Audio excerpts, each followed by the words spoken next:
So hello kids, this is your teacher MACKNEROE again. So welcome back. I hope that you all are really doing fine there at home. Okay, I would expect that you are all well. So let's proceed. Today I'm going to teach you the lesson named My Childhood. Okay, My Childhood, and it is an extract, taken from the book's name Wings of Fire. Okay, it is all about Sir Abul Pakir Jalaluddin Abdul Kalam. Do you know him? Have you heard of this name before? Yes, this is all about the 14th President of India, APJ Abdul Kalam. Okay, and it's there in your book. So what I want you to do right now is bring your book and have it placed right in front of you. Why? Because I will be reading out the paragraph, and at the same time I will also provide you the explanation. Okay, so here I go. Let me start with an introduction of this lesson. Abdul Kalam's biography is titled Wings of Fire, and the chapter My Childhood talks about the childhood of APJ Abdul Kalam. He was the President of India and a great scientist too. APJ talks about his upbringing, his parents and siblings. He tells us about his friends and all those things that influence his childhood. Now let me tell you what is an extract. Okay, this is the spelling of the term extract. You would say a portion, okay, or you can say outdraw. Okay, to make you more clear, let me tell you, part of something is called extract, and this one is the part of that book named Wings of Fire. That is the name of the book, Wings of Fire, and this one, My Childhood, is actually taken from that book, the extract. Okay, the extract has been taken from that book, which is named Wings of Fire. All right, and it is all about a biography of our former president, Sir Abul Pakir Jalaluddin Abdul Kalam. This is his actually full name. All right, so I hope that you have already placed your book right in front of you so that we could continue. Okay. I was born into a middle-class Tamil family in the island town of Rameswaram in the erstwhile Madras state. Okay, the meaning is given in the bracket. That is the meaning of erstwhile, former. Okay, now the name of that place is Chennai. Before it was Madras. So he was born and brought up over there in Madras at that time then. My father, Jalaluddin, had neither much formal education nor much wealth. Despite these disadvantages, he possessed great innate. The meaning of that is inborn. A quality of feeling in one's nature is called innate wisdom, and a true generosity of spirit. His soul sought to help others who were needy of spirit. Okay, here he is talking about his father. They were poor. His father, Jalaluddin, was not at all, an educated person, but he was having that kind of sense. He was really a good person. He possessed great innate, which means he was having the quality of feeling one's nature. He would feel that what kind of, pain the other person is going through. So he is always there to help those people out.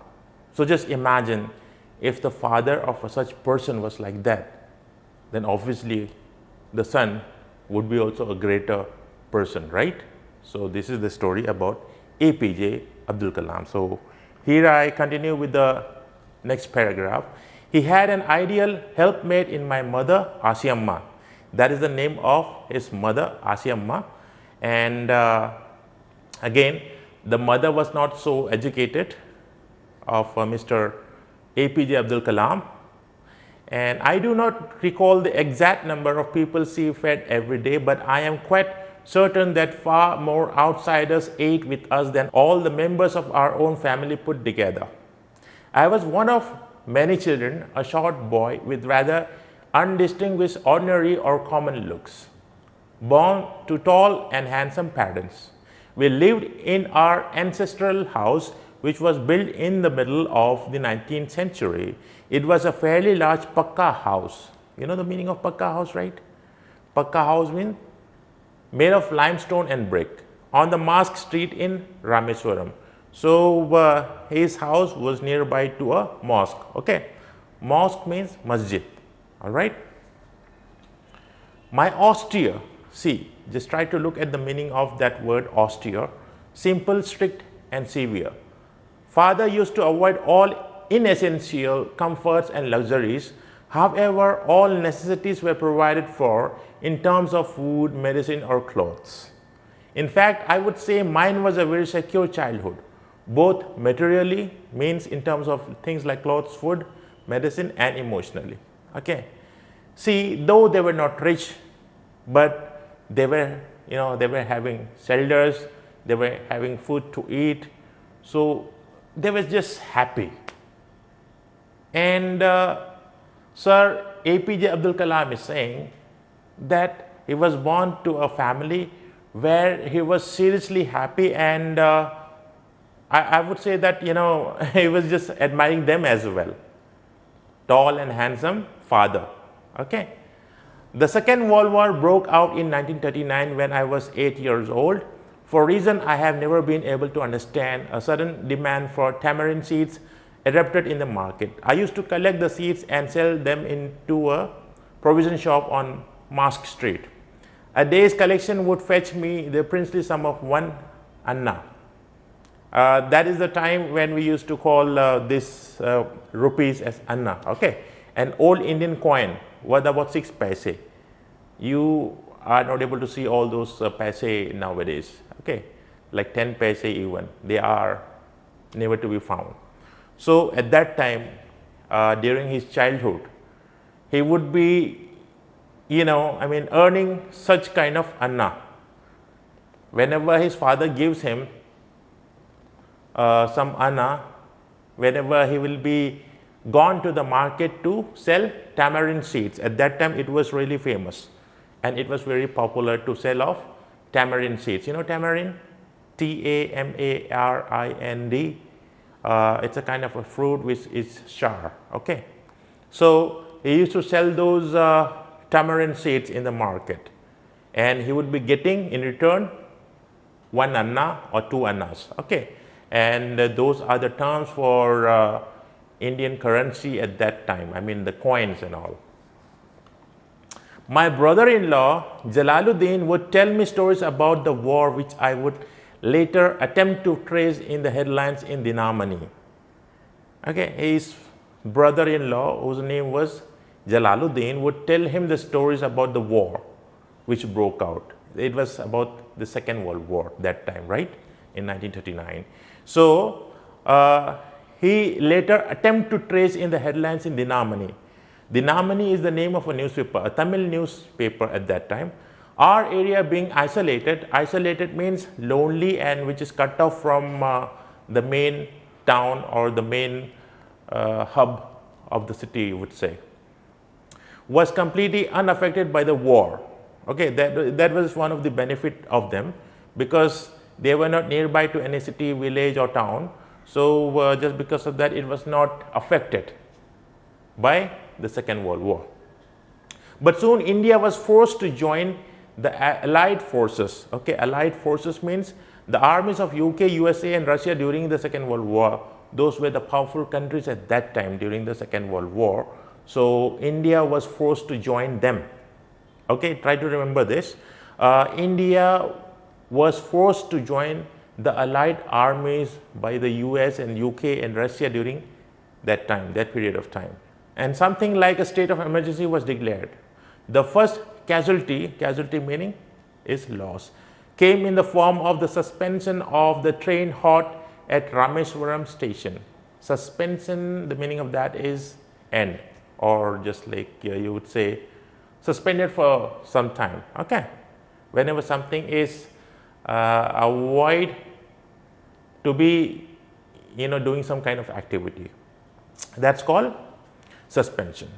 So it was a kind of an emergency which was declared in the country, and the train was suspended. Some of the trains were suspended to Rameswaram, and they were not entertained to stop over there at Rameswaram station.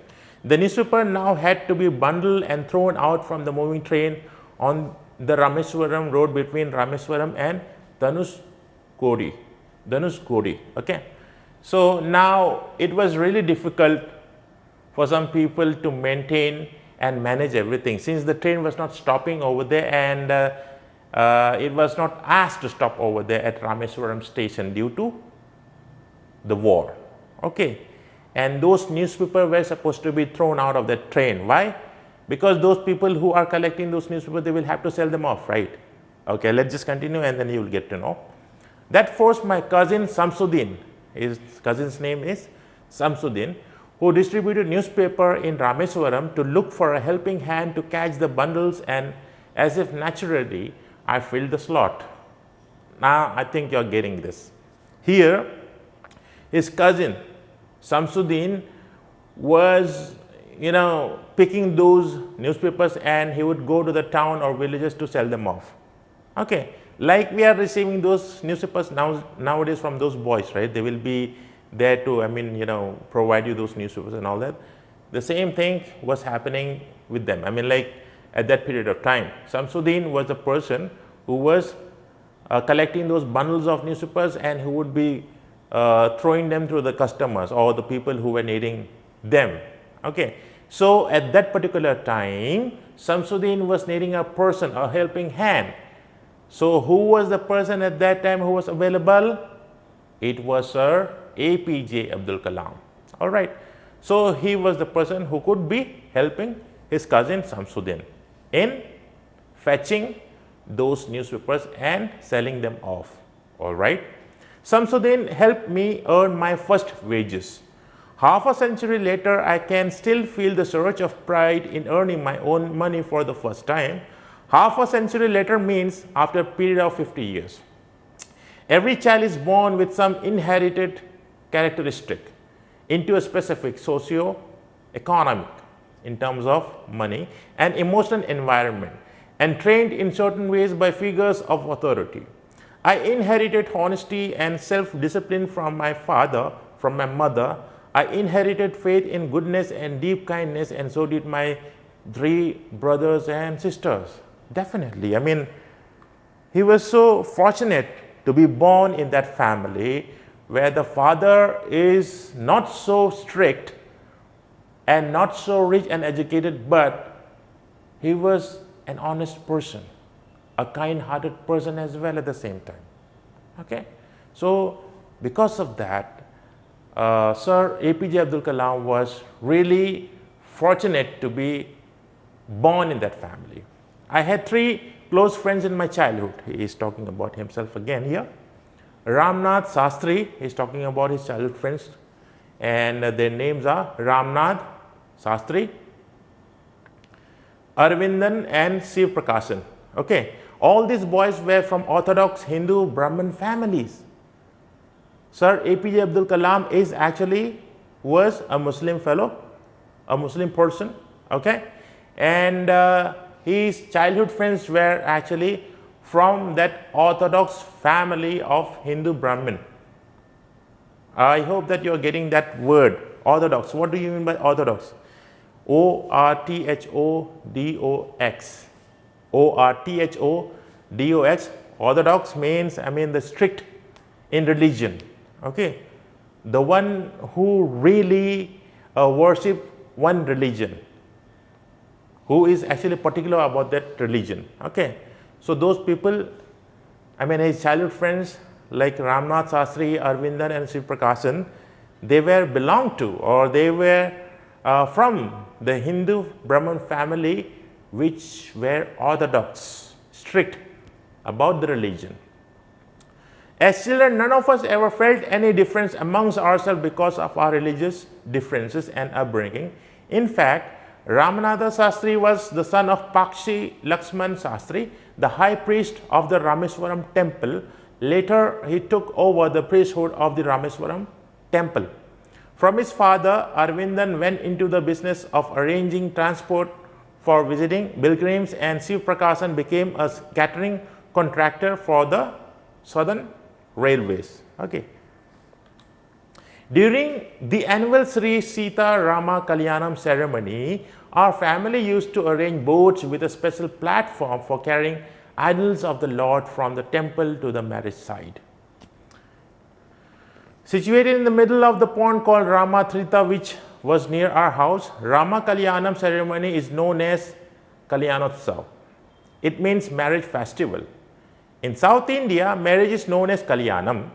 So Lord Ram and Sita's marriage is called Sita Rama Kalyanam ceremony. It is the ceremony of the depiction. The meaning of that is given in the bracket. Lifelike image of the marriage between Sita and Rama. Okay, he is explaining about that his friends now, they were actually doing some kind of work, right? I mean, they were indulged in some kind of work. Some of them were actually the priest at the temple there, and some of them were running a catering. Okay, and he is talking about a Rama Kalyanam ceremony, Sita Rama Kalyanam ceremony. Here he is talking about that what is Kalyanam. Kalyanam means marriage in Tamil. Okay, he talks about that. So now you try to figure that out from him. He is a Muslim person, but he was close to those people who were from that Orthodox background, his friends, his childhood friends.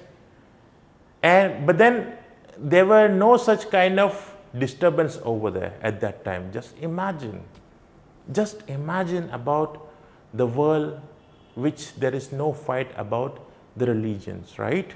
No religious fight and all that. So Sir APJ Abdul Kalam is just that example. Even though belonged to a Muslim family, he was mingling with those people, and that too even those people who were belonged to that Orthodox family or Orthodox background, they didn't have any kind of problem at that time. Okay, it teaches us something. What it teaches us, you know, that we have to be together. First, we are a human being, and after that, we are Indians, isn't it? This is how it is. Religions never comes actually. It never takes place. So we shouldn't be talking about religions here, right? Events from the Ramayana and from the life of the prophet were the bedtime story my mother and grandmother would tell the children in our family. One day when I was in the 5th standard at the Rameswaram elementary school, a new teacher came to our class. I used to wear a cap which marked me as a Muslim, and I always sat in the front row next to Ramanatha Sastri, who wore the sacred thread.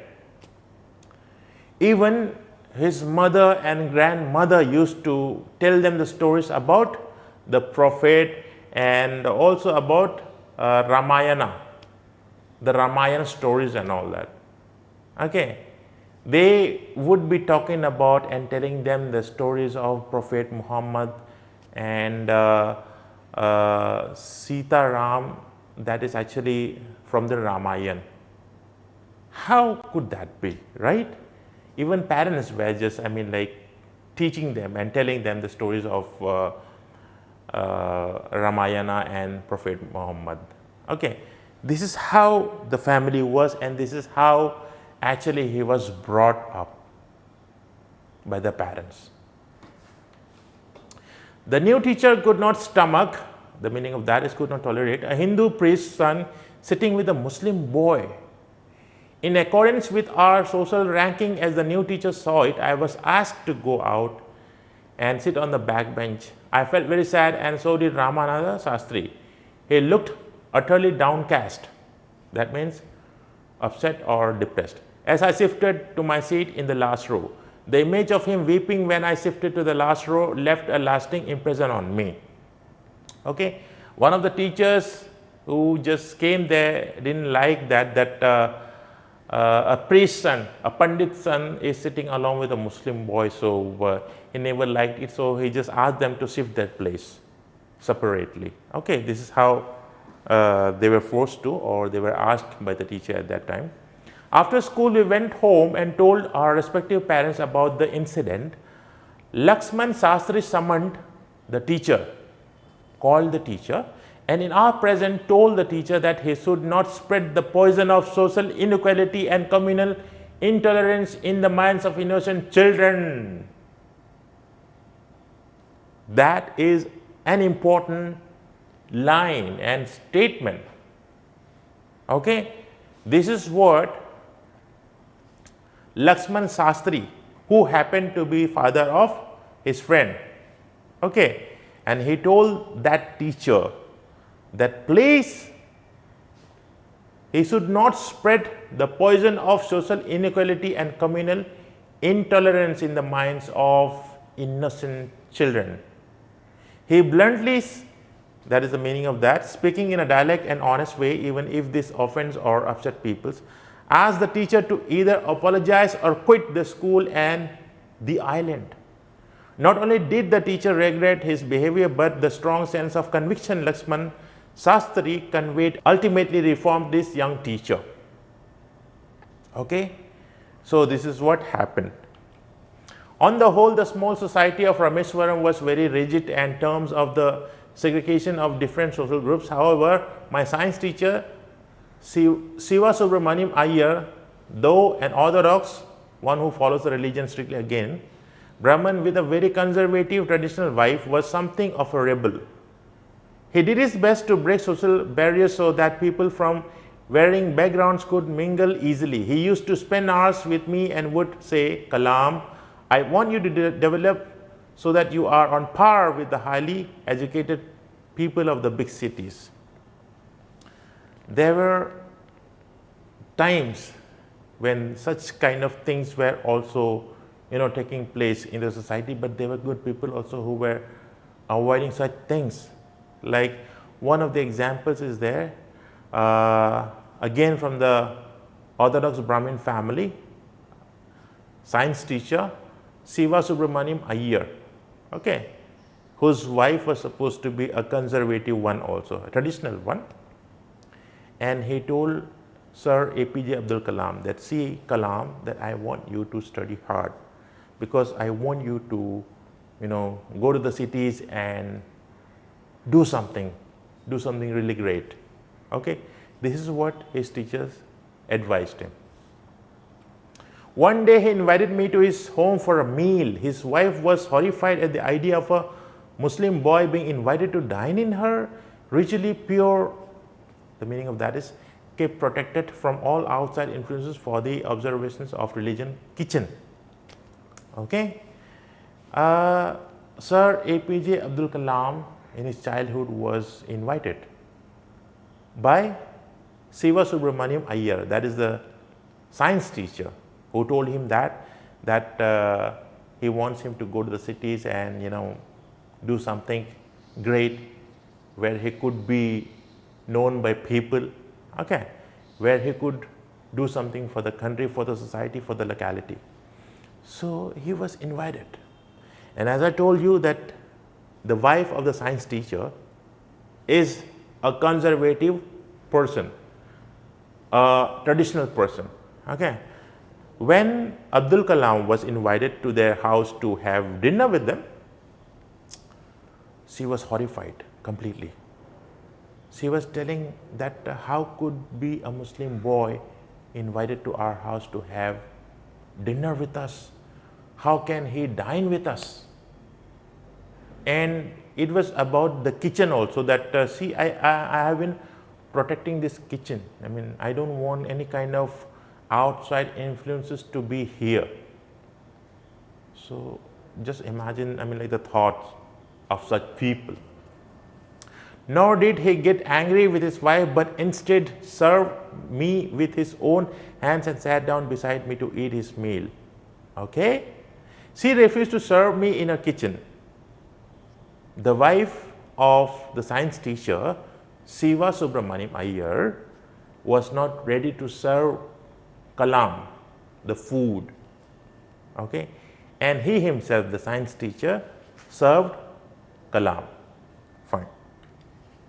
When I was leaving his house, Siva Subramaniam Iyer invited me to join him for dinner again the next weekend, observing my hesitation. The meaning of that is given in the bracket, doubt or delay. He told me not to get upset, saying, once you decide to change the system, such problems have to be confronted, faced, tackled. When I visited his house the next week, Siva Subramaniam Iyer's wife took me inside her kitchen and served me food with her own hands. Then the Second World War was over and India's freedom was imminent, about to happen. Indians will build their own India, declared Gandhiji at that time. The whole country was filled with an unprecedented, never done or know before optimism, hope and cheer. Okay? So the wife of the science teacher regretted that why she did that. I asked my father for permission to leave Rameswaram and study at the district headquarters in Ramanathapuram. He told me as if thinking aloud, Abdul, I know you have to go away to grow. Does the seagull not fly across the sun, alone and without a nest? He quoted Khalil Gibran to my He-Satan mother. Okay, your children are not your children. They are the sons and daughters of life's longing for itself.